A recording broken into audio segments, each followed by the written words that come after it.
शुभ गुरुवार. जय गजानन. श्री गजानन विजय ग्रंथ 3रा अध्याय दासगुरू महाराजांनी रचला असून यात प्रामुख्याने महाराजांच्या शेगावातील आगमनानंतरच्या आणि सुरुवातीच्या लीला तसेच भक्तांच्या अनुभवाचे वर्णन केलेले आहे. सुरुवातीचे दिवस.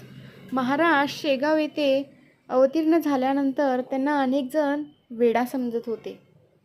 मात्र त्यांच्या कृपेने अनेकांचे जीवन बदलले. भक्तांचे अनुभव. या अध्यायात महाराजांच्या त्या अद्भुत लीलांचे वर्णन केले आहे ज्यातून महाराजांची थोरवी दिसून येते. भक्तीचे महत्त्व. कठीण काळात केवळ निस्सीम भक्ती आणि श्रद्धेने महाराज कशा प्रकारे पाठीशी उभा राहतात हे 3ऱ्या अध्यायातून समजते. जय गजानन. गणगण गणात बोते. श्री गुरुदेव दत्त.